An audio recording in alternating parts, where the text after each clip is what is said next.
Everyone, welcome to Meera's kitchen. આ વિડીયોમાં હું તમને દહીં પાપડી ચાટ બનાવતા શીખડાવીશ અને અત્યારે આપણે ઘઉંના લોટમાંથી જ પાપડી બનાવીશું। બહુ જ ફાઇન ક્રિસ્પી, જે મેંદામાંથી આપણે બનાવતા હોઈએ છીએ એ ટાઈપની જ બની અને રેડી થશે। એના માટે મેં એક બાઉલ જેટલો ઝીણો ઘઉંનો લોટ લઈ લીધો છે, જે આપણે રોટલીમાં યુઝ કરીએ છીએ, અને નાની એક વાટકી જેટલો જાડો લોટ જે આપણે ભાખરીમાં યુઝ કરતા હોઈએ છીએ એ લઈ લીધો છે। નમક એડ કરી દઈશું એઝ પર ધ ટેસ્ટ, અથવા તો 1 ટીસ્પૂન જેટલું, અને તેલ એડ કરી દઈશું। થોડું એવું જ તેલ એડ કરશું, તેલ બી બહુ ઝાઝું નહીં જોઈએ। જેવી રીતના આપણે મેંદામાં બનાવતા હોઈએ છીએ એમાં થોડું તેલ વધારે જ એડ કરવાનું હોય છે મોણ, પણ આમાં તમારે તેલ બી વધારે એડ નહીં કરવું પડે। પહેલાં આપણે તેલ એડ કર્યું છે પ્રોપરલી લોટમાં મિક્સ કરી દઈશું,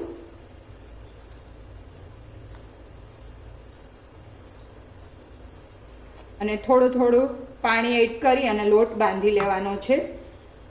આનો લોટ થોડો આપણે કઠણ રાખવાનો છે, બહુ ઝાઝો બી કઠણ નહીં અને સાવ સોફ્ટ બી નહીં, એવી રીતના રાખવાનો રહેશે આનો લોટ।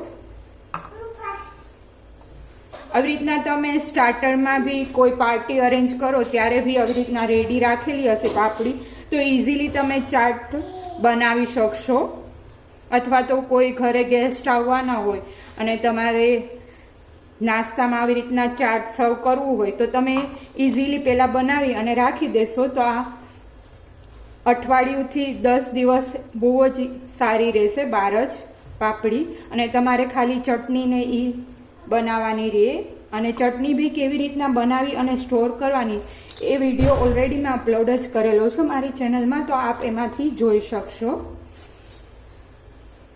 એ બી તમે પહેલાંથી બનાવી શકો। એટલે આ રેસીપી એવી છે કે તમારે જ્યારે ગેસ્ટ આવે ત્યારે કશું જ નહીં કરવું પડે, ઓલરેડી બધી પ્રિપરેશન થઈ જ ગઈ હોય, ખાલી સર્વ કરવા ટાઈમે એસેમ્બલ કરી અને સર્વ કરી દેવાનું।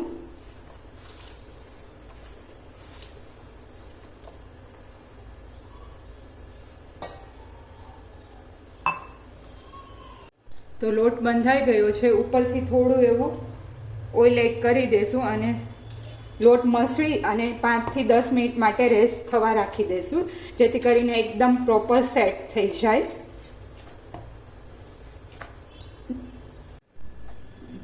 એક લોયામાં તેલ લઈ લીધું છે અને ગેસ ઓન કરી દઈશું। તેલ ગરમ થાય ત્યાં સુધી આપણે પૂરી વણી લઈએ। અત્યારે લોટ પરફેક્ટલી સેટ થઈ ગયો છે, અને આપ જોઈ શકો છો આટલો કઠણ બાંધવાનો છે લોટ।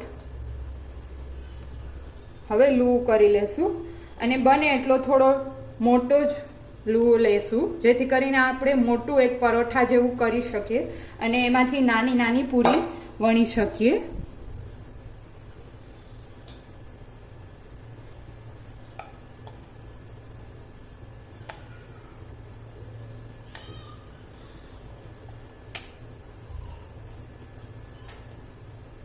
બહુ પતલી બી નહીં ને એકદમ થીક બી નહીં, મીડિયમ આપણે વણવાની રહેશે।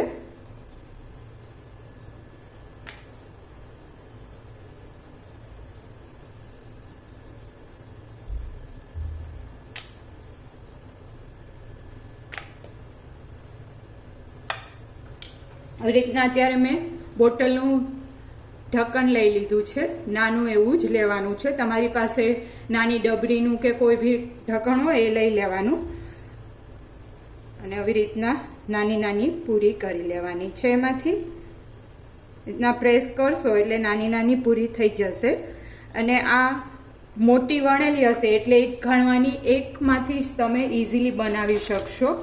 હવે ફોકની હેલ્પથી આપણે પૂરીમાં આવી રીતના પ્રેસ કરી અને કરી દઈશું, જેથી કરીને ફૂલે નહીં। ખાસ ધ્યાન રાખવાનું છે કે આ પૂરી ફૂલવી ના જોઈએ, તો જ ક્રિસ્પી રહેશે।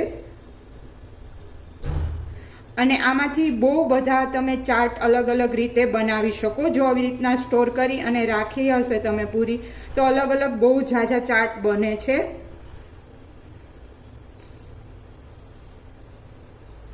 આ પૂરીમાંથી સેવ પૂરી છે, પછી તમે ભેલમાં બી યુઝ કરી શકો, અથવા તો ખાલી પાપડી ચાટમાં બી યુઝ કરી શકો. બહુ બધા વેરિએશન ચાટના આમાંથી થઈ શકશે.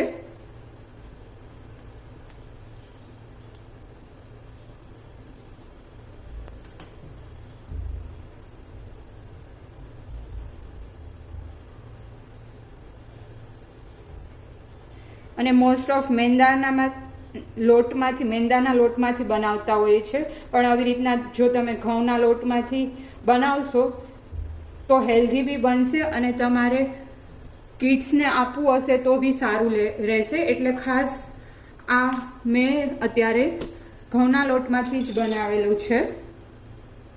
હવે આપણું તેલ આવી ગયું છે તો એમાં આપણે એડ કરી દઈશું પૂરી.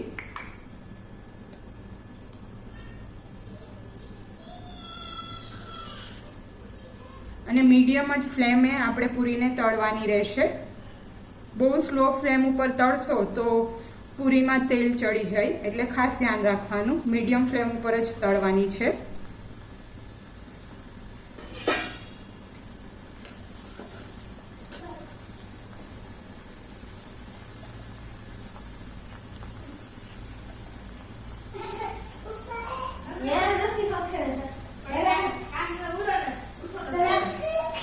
તો અત્યારે આપ જોઈ શકો છો લાઇટ પિંક કલર આવી ગયો છે. આ પરફેક્ટ સ્ટેજ છે. અત્યારે આપણે એને લઈ લેવાની છે અને અત્યારે મીડિયમ ફ્લેમ ઉપર જ મેં એને ફ્રાય કરેલી છે. તો રેડી છે ચાટ માટેની પૂરી, જે એકદમ ક્રિસ્પી બની અને રેડી છે. આપ આ કિડ્સને ભી સર્વ કરશો તો એ ભી એમ જ ખાઈ જશે, એટલી ફાઇન બનશે. આ ફરસી પૂરી જેવી જ થશે અને આમાં મેંદાનો લોટનો બી યુઝ નહીં કરવો પડે. આપ જોઈ શકો છો ઇઝીલી ક્રન્ચી જેવી લાગે છે અને ઇઝીલી તૂટી જાય છે. હવે આપણે દહીં પાપડી ચાટ માટે એક મસાલો બનાવી લઈશું. એના માટે આખું જીરું લઈ લીધું છે, એક બાઉલમાં એડ કરી દઈશું. અને મરી લઈ લીધા છે, એ એડ કરી દઈશું. ગેસ ઓન કરી દઈશું અને ધીમા ફ્લેમે જ આપણે એને રોસ્ટ કરી દેવાના છે. આમાં સૂકું લાલ મરચું હોય તો એ બી એડ કરી શકો તમે. અત્યારે હું લાલ મરચું પાવડર જ ડાયરેક્ટલી મસાલામાં એડ કરી દઈશ, એટલા માટે અત્યારે મેં સૂકું લાલ મરચું એડ નથી કર્યું. આનાથી બહુ જ ફાઇન ટેસ્ટ આવશે ચાટનો. તમે આવી રીતના દહીંવડા કે એવું બી બનાવતા હોય ચાટ, એમાં આ યુઝ કરતા હો તો બહુ જ ફાઇન ટેસ્ટ આવશે આનાથી. અને આ મસાલાને તમે સ્ટોર બી કરી શકો.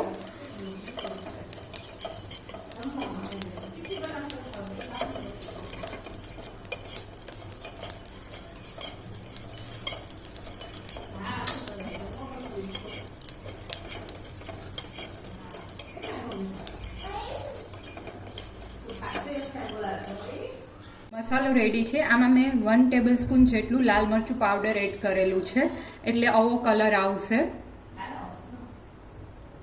હવે આપણે દહીં બનાવી લઈશું, મીઠું દહીં. એના માટે અત્યારે મેં દહીં લઈ લીધું છે અને ચાયણીમાં આપણે એ દહીં એડ કરી લઈશું. બને તો મલાઈવાળું દહીં લેવાનું, જેથી કરીને બહુ જ ફાઇન ફ્લેવર આવશે.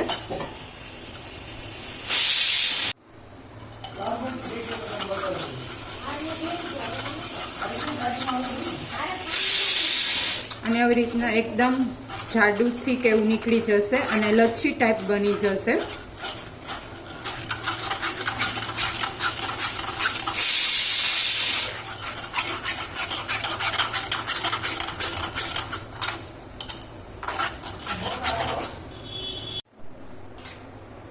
હવે આમાં આપણે શુગર એડ કરી દઈશું. શુગરનો પાવડર જે હોય એ એડ કરી દેવાનો છે. 3 ટેબલસ્પૂન જેટલો એડ કરી દઈશું અને મિક્સ કરી લઈશું પ્રોપરલી બધું.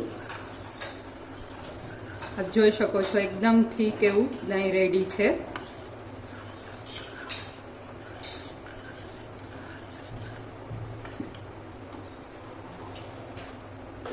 થોડું એવું સોલ્ટ એડ કરી દઈશું એઝ પર ધ ટેસ્ટ, અથવા તો ½ ટીસ્પૂન જેવું.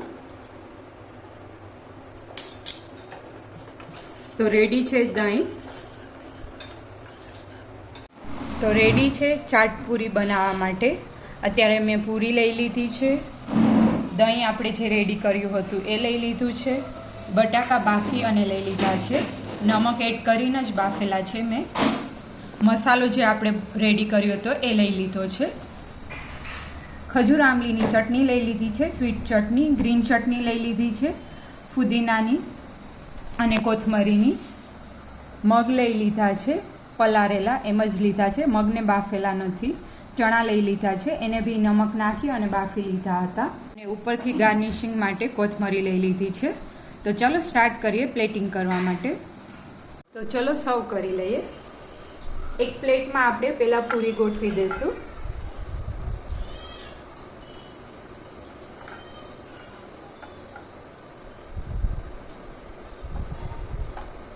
પછી બટેકા એડ કરી દેવાના છે.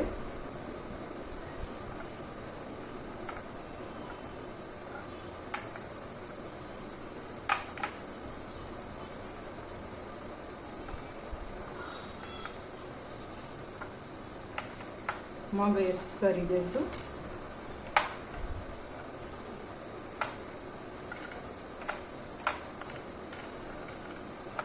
ચણા એડ કરી દઈશું. મગ અને ચણા ઓપ્શનલ છે, તમારી પાસે હોય તો તમે એડ કરી શકો, બાકી સ્કીપ બી કરી શકો. ખાલી તમે બટેકા એડ કરશો તો બી ચાલશે.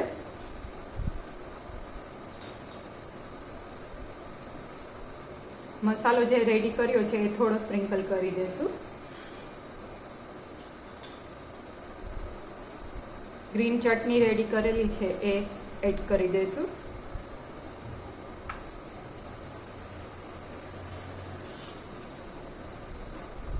ખજૂર આંબલીની ચટણી એડ કરી દઈશું.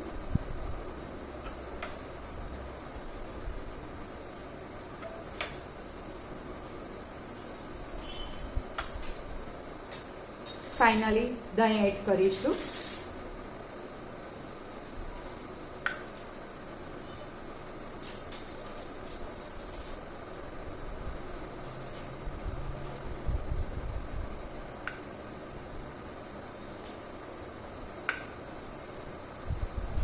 અને ઉપરથી કોથમરી સ્પ્રિંકલ કરી દઈશું.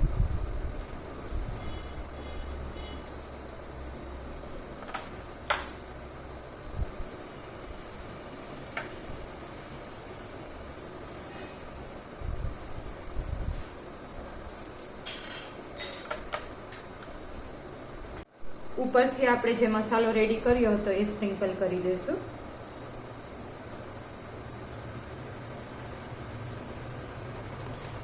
તો રેડી છે દહીં પાપડી પૂરી ચાટ, જે એકદમ ફાઇન લાગી રહ્યો છે. લુકમાં બી એટલો જ ટેસ્ટમાં ફાઇન બનશે ચાટ. આપ બી આ રેસીપી ટ્રાય કરજો અને મને કમેન્ટ કરી અને જણાવજો તમને મારી રેસીપી કેવી લાગી. આવી જ ન્યૂ રેસીપી માટે મારી ચેનલને સબસ્ક્રાઈબ કરી લેજો. Thank you for watching my video.